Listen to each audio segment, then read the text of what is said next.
Bismillahirrahmanirrahim. Alhamdulillahi Rabbil alamin.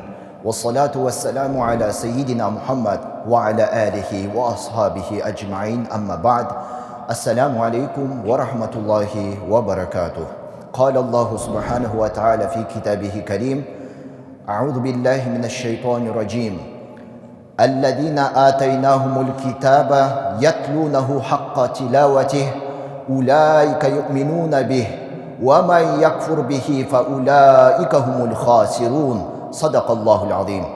Алла тағала Құран кәрімде бізге былай деп баян етеді.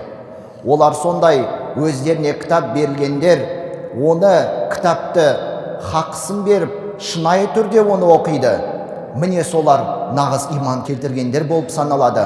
Ал енді кімде-кім кітапқа қарсы шығып, күпірлік ететін болса, міне солар қасірет шегетіндер деп ескертіп айтады. Осы орайда Құран тәпсіршілерінің баяндамасында осы жерде кітапты оқитындар деген кезінде мынандай бір түсініктеме береді. Олар дегеніміз яһудилер мен насаралар деп нұсқасын айтады. Олар өздеріне жіберген, Алла тарапынан жіберген кітапты, яғни Таурат пен Инжилді оқып, ол жерде Алла тағала баян еткен адал, арам нәрселерді рұқсат еткен амал әрекеттерді орындай отырып, соны шынайы түрде хақысын бере отырып, жай ғана оқып қана қоймай, Аллаға және кітабына иман еткендер, міне солар нағыз иман еткендер деп айтады.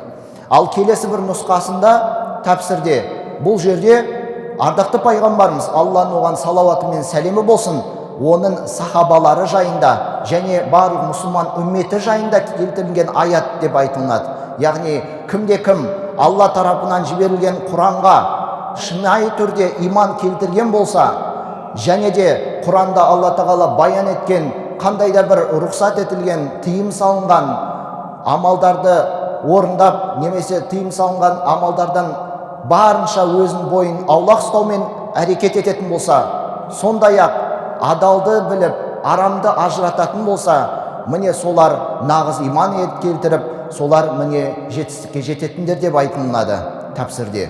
Ал кімде-кім осы нәрселерге иман етпесе, күпірлік етсе, міне солар Алла тағаланың алдында осы дүниеде және ақиретте қасірет шегетіндер болып табылатының жайында осы аятта баян етілген екен. Ва ахиру дауана анил хамдулиллахи раббил аламин.